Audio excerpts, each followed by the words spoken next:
చేశాను. అలాగే శంకరులు సౌందర్యలహరిలో చేసినటువంటి పరమోత్కృష్టమైన శ్లోకాల్లో ఇవాళ చెప్పబోతున్నటువంటి శ్లోకం ఒకటి.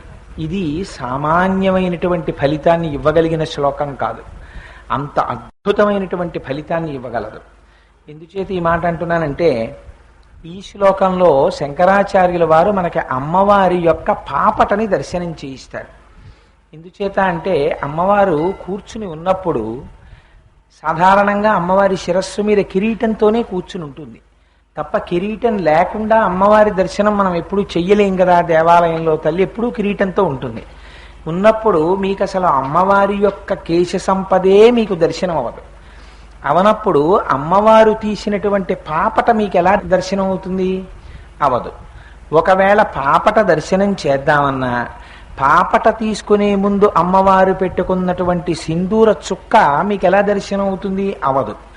కానీ అమ్మవారి దగ్గర తప్పకుండా దర్శనం చెయ్యవలసినటువంటి వాటిలో అదొకటి.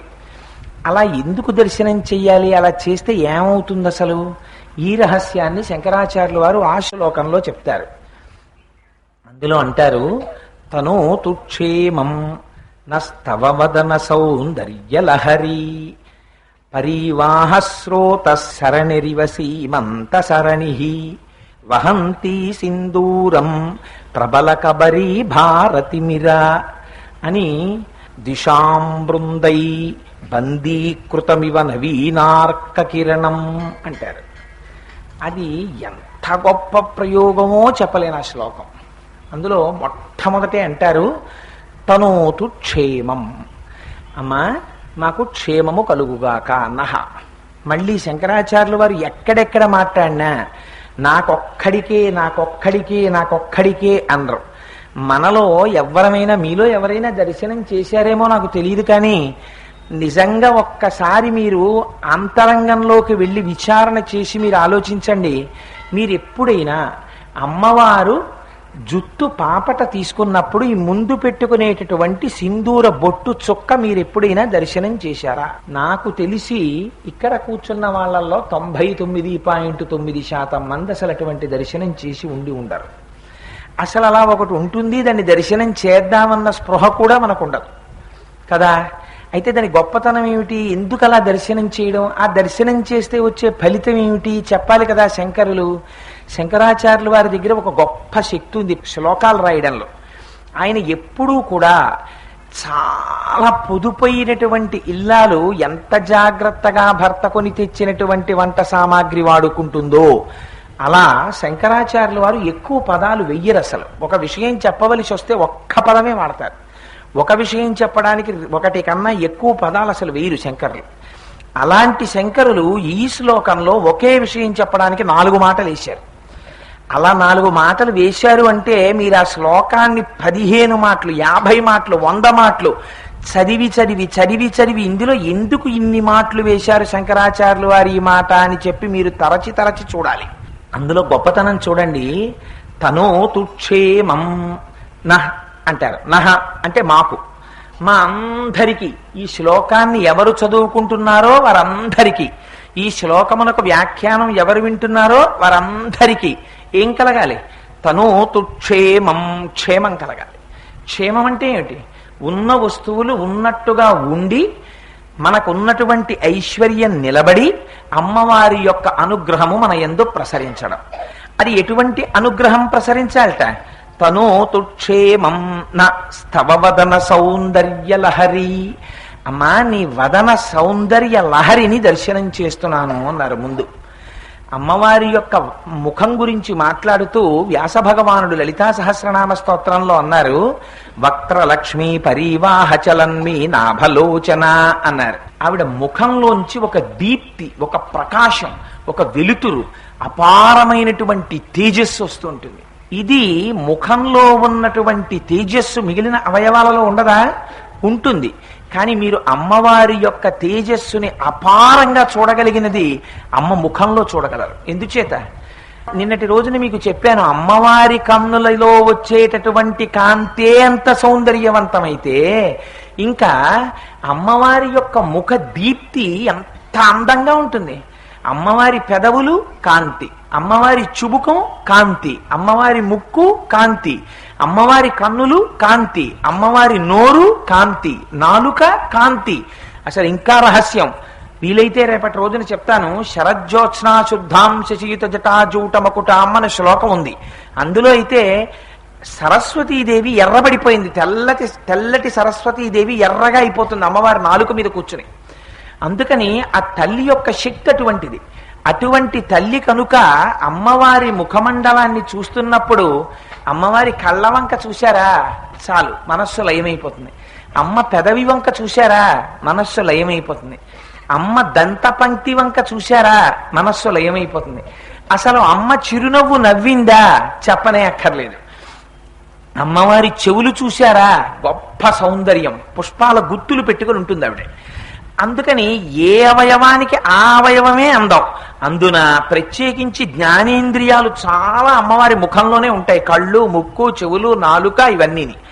అందుకని అమ్మ నీ ముఖంలోంచి వచ్చేటటువంటి ఆ తేజస్సుందే, ఆ వెలుగుందే, ఆ కాంతుందే, అది చూసేటప్పటికమ్మా సౌందర్యలహరి. అసలు ఈ పుస్తకానికి పేరు ఏది ఉందో ఆ పేరు శంకరాచార్యుల వారు ఈ శ్లోకంలో ప్రయోగం చేశారు. ఏమని? అమ్మా తను తుక్షేమం నస్తవవదన సౌందర్యలహరి. అమ్మ నీ ముఖం చూసేటప్పటికీ అందులోంచి వచ్చేటటువంటి ఆ దీప్తిని, ఆ కాంతిని చూసేసరికి మా యొక్క దరిద్రమంతా పోయి మాకు సుఖము, సౌభాగ్యము, ధనము వర్ధిల్లుగాక, క్షేమము కలుగుగాక అంటూ శంకరులు అంటారు. పరివాహ స్రోత సరణిరివ సీమంత సరణి. సీమంతం అన్నారు.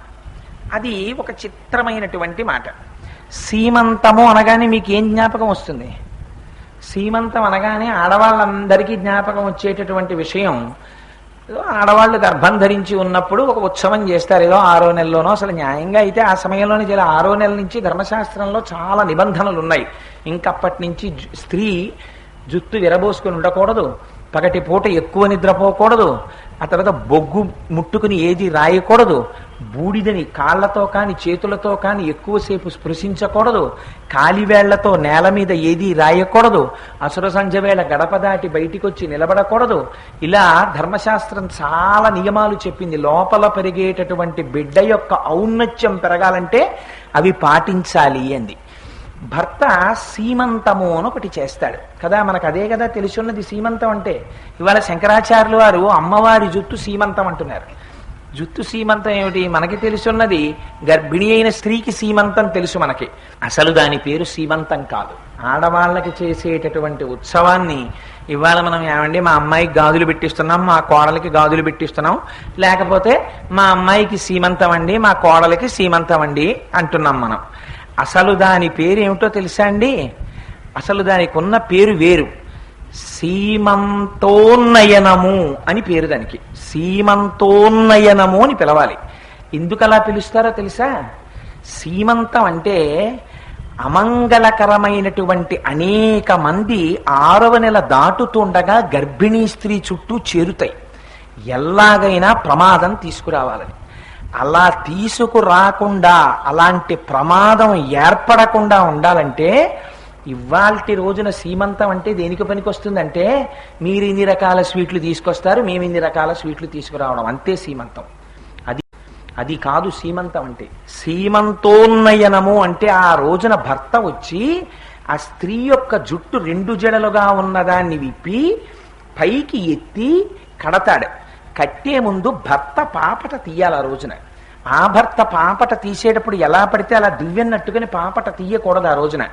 ఆ రోజున ఏదైనా ఒక అడవి దున్న యొక్క ఒక పెద్ద ముళ్ళు ఒకటి తీసుకొచ్చి, ఓ చిన్న ముల్లో దాంతో శమీవృక్షపు శాఖని ఓ చిన్న కొమ్మని కలిపి రెండింటినీ కలిపి పట్టుకుని పాపటలోకి అలా దువ్వెన్న ఎలా పెడతారో అలా పెట్టి వెంట్రుకలని అటు ఇటు తిప్పి, ఉన్నయనము అంటే ఆ జుత్తుని ఇలా పైకెత్తి తాడు పెట్టి కట్టకూడదు, రిబ్బన్లు పెట్టి కట్టకూడదు.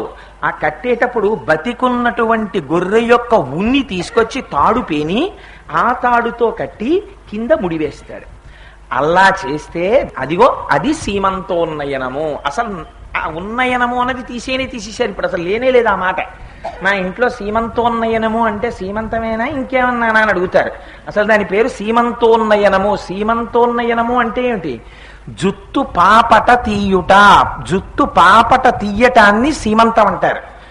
మీకు ఇంకా దీని గురించి స్పష్టంగా చెప్పాలంటే సీమ అన్న మాట మీరు ఎప్పుడు వాడతారు? సీమ అంటే హద్దు అని గుర్తు. సీమ అంటే రాయలసీమ, తెలుగు సీమ, పల్నాటి సీమ, తమిళ సీమ, ఇలా కదా చెప్తాం. సీమ అంటే అక్కడి వరకు ఉన్నది, రాయలసీమ ఎక్కడి వరకు ఉన్నది, ఫలానా చోటు వరకు ఉన్నది, ఒక హద్దు చెప్తాం. మీకు తెలియకుండానే మన దేహమునకు కూడా 2 సీమలు ఉంటాయి. 2 సీమలు అంటే 2 హద్దులు. ఏమిటా హద్దులు? ఒకటి ఇక్కడ, ఒకటి ఇక్కడ. ఈ 2 హద్దులు. ఈ 2 హద్దుల్ని సీమంతాలు. సీమ అంటే హద్దు, అంతం అంటే అక్కడతో అయిపోవడం. సీమ ప్లస్ అంతము సీమంతము అయిపోయింది కాబట్టి, ఇక్కడతో అయిపోయింది కాబట్టి ఇది సీమంతం, ఇది సీమంతం. అసలు సీమంతం అన్న పేరు ఎక్కడో తెలుసా అండి? విడతీస్తేనే సీమంతం వస్తుంది. అందుకని సీమంతం ఎక్కడ? మీరు ఆడవారి యొక్క జుత్తు పాపట తీయబడకుండా ఉండకూడదు. ధర్మశాస్త్రం ప్రకారం పాపట తీసి తీరాలి. పాపట తీస్తారు కాబట్టి ఆ పాపట తీసి 2గా విడదీసి దువ్వుకుంటారు. ఆ దువ్వుకున్నప్పుడు ఎక్కడి వరకు పాపట తీయాలి? ఇక్కడ మొదలుపెట్టి ఇక్కడ వరకు పాపట తీయకూడదు. ఎక్కడి వరకు తీయాలి? బ్రహ్మస్థానం వరకు మాత్రమే తీయాలి. బ్రహ్మస్థానము మీద ఏ వస్తువుని కదపడానికి వీల్లేదు ఇంకా. అందుకని ఇక్కడ నుంచి ఇక్కడి వరకు మాత్రమే పాపట. ఇక్కడి నుంచి ఇక్కడి వరకు తీసేటటువంటి పాపట ఇక్కడ ఆగిపోతుంది. ఇక్కడ ఆగిపోతే దాన్ని సీమంతము అంటారు. అది అసలు సీమంతానికి అర్థం. ఇవాళ శంకరాచార్యులు వారు మాట్లాడుతున్న సీమంతం అది సీమంతం. ఆ సీమంతం గురించి చెప్తూ శంకర భగవత్పాదులు అంటారు, అదిగో అమ్మవారి సీమంతం ఉందే, అంటే అమ్మవారి యొక్క నల్లని జుత్తుందే, ఆ జుత్తుని అమ్మవారు సీమంతం చేసిందిట. అంటే అమ్మవారు చక్కగా దువ్వుకుని 2 పక్కల నల్లగా తుమ్మెదల బారుల్లా నల్ల కలువల్లా ఉన్నటువంటి జుత్తుని అలా దువ్వుకుందిట. అలా దువ్వుకున్నప్పుడు చిత్రం ఏం జరిగింది? అక్కడే ఆశ్చర్యమంతా ఉంది. అమ్మవారు సింధూరం పెట్టుకుంది ఇక్కడ. ఈ సింధూరం, అసలు సింధూరం పెట్టుకోవడం గురించి ఒక గొప్ప రహస్యం ఉంది. అసలు ఇక్కడ సింధూరం ఎందుకు పెట్టుకోవడం అంటే, చాలా మందిలో ఉన్నటువంటి తప్పునానుడు ఏమిటంటే బొట్టు పెట్టుకోవడమే గొప్ప, సింధూరం పెట్టుకోవడం కాదు అని. అసలు మీ భర్త యొక్క ఐశ్వర్యం దేన్ని బట్టి నిర్ణయింపబడుతుందో తెలుసా అండి? మీరు పెట్టుకునేటటువంటి సింధూరమును బట్టి నిర్ణయింపబడుతుంది. ఆవిడ ఇంటికి వచ్చిన తరువాత ఆయనకి కలిసి వచ్చినా, ఆయనకి ఐశ్వర్యము నిలబడినా, ఆయనకి 4 రూపాయలు ఉన్నా, ఆయన వెళ్ళినటువంటి పనులు అయినా ఎక్కడి నుంచి కలిసి వస్తుందో తెలుసా? కలిసి వచ్చేది ఆడది ఇక్కడ పెట్టుకున్న బొట్టులోంచి వస్తుంది. మీరు ఇక్కడ పెట్టుకునే బొట్టు, ఇక్కడ బొట్టు తరువాతి బొట్టు, జ్ఞాపకం పెట్టుకోండి. ఇది ధర్మశాస్త్రం. మీరు ఇక్కడ బొట్టు పెట్టుకున్న తర్వాత ఇక్కడ పెట్టుకోవచ్చు. ఇక్కడ పెట్టుకుని ఇక్కడ మరిచిపోతే భర్తృద్రోహం. అలా చెయ్యకూడదు. మెట్టినింటి యొక్క వైభవాన్ని కోరుకున్న స్త్రీ, తన భర్త వృద్ధిలోకి రావాలని కోరుకున్న స్త్రీ, తాను ఏ ఇంటికి వెళ్ళిందో ఆ ఇంట్లో వంశము నిలబడాలని కోరుకున్న స్త్రీ, తనని ధర్మక్షేత్రముగా స్వీకరించినటువంటి పురుషుడికి కొడుకులు పుట్టి ఆ వంశం పెరగాలని కోరుకున్న స్త్రీ ఖచ్చితంగా సింధూరం పెట్టుకోవాలి. ఇక్కడ ఆ సింధూరం ఇక్కడే ఎందుకు పెట్టుకోవాలి? మీరు క్షమించండి, వాళ్ళు ఎవరైనా అలా ఉంటే నేను ఏదో దాని గురించి విమర్శ చేశానని మాత్రం అనుకోకండి. ఉన్న విషయం నేను చెప్పాలి కాబట్టి శ్లోకంలోని చెప్తున్నాను అంతే. అందుకని ఇక్కడ సింధూరం ఇక్కడే ఎందుకు పెట్టుకోవాలి? సీమంతంలో, సీమంతం అంటే ఆ పాపట తీయడంలో నేను ఎక్కడెక్కడ సీమంతము అన్న మాట వాడినా మీరు ఇవాళ గర్భిణీ స్త్రీల సీమంతాన్ని గుర్తు తెచ్చుకోకండి. నేను చెప్పే సీమంతం అంటే ఇది సీమంతం, పాపట. ఈ సీమంతంలో ఇక్కడ ఎందుకు పెట్టుకుంటున్నారు సింధూరాన్ని? ఇక్కడ ఎందుకు పెట్టుకుంటున్నారంటే ఇక్కడ పెట్టుకోవడం వెనకాతల ఒక పెద్ద రహస్యం ఉంది. ఇక్కడే ఎందుకు పెడతారంటే లక్ష్మీదేవిని లక్ష్మీదేవిగా అర్చన చేస్తారు. కానీ లక్ష్మీదేవి యొక్క మూర్తి లక్ష్మి. మీరు వెళ్ళి అమ్మా నీ అనుగ్రహం మాకు కలగాలని అడుగుతారు. పురుషుడు వివాహం చేసుకునేటప్పుడు ఆయన కన్నా పెద్దవాడైన మామగారు అల్లుడి కాళ్ళు కడిగి పళ్ళెంలో పెట్టి ఆ నీళ్లు తీసుకుని తను తల మీద చల్లుకుని తన భార్య తల మీద చల్లుతున్నాడు. అలా చల్లచ్చా? అల్లుడికి ఆయుక్షీణం కాదు? వయస్సులోనేమో మామగారు పెద్దవాడా, మామగారి కన్నా పెద్ద అల్లుడు ఉంటాడు వీడి ప్రపంచంలో ఎక్కడన్నా. మామగారి కన్నా అల్లుడు చిన్నవాడు ఉంటాడు. చిన్నవాడైనటువంటి అల్లుడి కాళ్ళు పళ్ళెల్లో పెట్టి అత్తగారు నీళ్లు పోస్తుంటే మామగారు కాళ్ళు కడిగి ఆ నీళ్లు తల మీద చల్లుకోవచ్చా? చల్లుకోకూడదు. మరి ఎందుకు చల్లుకుంటున్నారు? మీరందరూ కూడా పాణిగ్రహణంలో ఇదో విచిత్రం. మనందరం వివాహం వివాహం వివాహం అంటాం. వివాహం అంటే విచిత్రమైన బరువు. వీడు మళ్ళీ వింతైన బరువెత్తుకుంటున్నాడు రా అని. అసలు పాణిగ్రహణం ధర్మశాస్త్రం. అరచేతిని అరచేతితో రాసి పట్టుకుంటాడు, నువ్వు నా ఇంటికి లక్ష్మిలా నడిచిరా అని. అందుకని ఆడపిల్లనిస్తున్నానని ఇవ్వడు మామగారు ఇచ్చేటప్పుడు.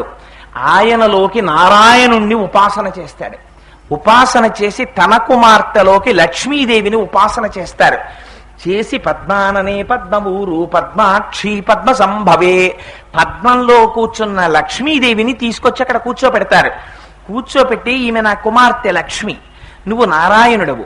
ఈ పిల్ల నా పిల్ల కాదు, ఈ పిల్ల ఆడపిల్ల, ఈడపిల్ల కాదు, పుట్టినప్పుడే ఈ పిల్ల నీ పిల్ల, ఈమె లక్ష్మి నీ సొత్తు. అందుకని ఈ లక్ష్మిని ఈ నారాయణుడికి ధారపోస్తున్నాను అని లక్ష్మిని తీసుకెళ్లి నారాయణుడికి ఇస్తున్నాడు తప్ప ఒక ఆడపిల్లని ఒక మగాడి పక్కకి పంపించేటటువంటి దౌర్భాగ్య ధర్మం లేదు సనాతన ధర్మంలో. మీకు ధర్మపత్నిని ఇస్తున్నాడంతే. ఆమెని మీరు చూడవలసినది ధర్మపత్నిగా, మీ ధర్మమునందు, అర్థమునందు, కామమునందు. అందుకే భార్యతో రమించి తన తేజస్సుని భార్య యందు ప్రవేశపెట్టిన నాడు తన తేజస్సే తన పుత్రుడిగా బయటికి వస్తుంది. ఇది భార్యకి మాత్రమే పురుషుడివ్వవలసిన కానుక, ఇతరులకు ఇవ్వడానికి వీల్లేదు దాన్ని. అందుకని అంత ధర్మబద్ధం. అందుకని మామగారిస్తున్నది లక్ష్మీ స్వరూపనిస్తున్నాడు. లక్ష్మీ స్వరూపగా మీ ఇంట నడయాడుతోంది ఆ పిల్ల. మీ ఇంట లక్ష్మి నడయాడాలి. ఎన్ని రూపాలుగా నడయాడాలి? అందులోనే ఉంది రహస్యమంతా. మీకు ఒక కర్రనిచ్చి 4 ముక్కలు నరకమన్నాం అనుకోండి, ఒక కర్రని తీసుకొచ్చి 3 మాటలు నరికితే చాలు, 4 ముక్కలు అయిపోతాయి. ఒక కర్రను ఒక మాట కొడితే ఓ ముక్క వస్తుంది, రెండో మాట కొడితే రెండో ముక్క వస్తుంది, మూడో మాట కొడితే 2 ముక్కలు వచ్చేస్తాయి, 4 ముక్కలు అయిపోతున్నాయి. ఒక్క ధర్మపత్నిని స్వీకరిస్తే ధర్మ కామ మోక్షములు కూడా అందులో వచ్చేస్తాయి. ఏమిటి అర్థం? అర్థం అంటే భార్య ఇచ్చేటటువంటి అర్థం ఏమిటో తెలుసా అండి? ఏమన్నా మా ఆవిడేం ఉద్యోగం చేయలేదు, నాకు ఎప్పుడు ఏం డబ్బులు పట్టుకొచ్చి ఇవ్వలేదు, మీరేమో ధర్మపత్నిని పట్టుకుంటే అర్థం వస్తుందంటున్నారు. ఎక్కడి నుంచి వస్తుందండి అర్థం అని మీకు అనుమానం రావచ్చు. అర్థము కొడుకు, తండ్రికి కొడుకు అర్థము. ఎందుకని? విదురుడంతటి వాడు ఒక మాట అడిగాడు, నాకు కోరిక ఏమిటో తెలుసా, నేను బ్రతికున్నంత కాలము నా కొడుకు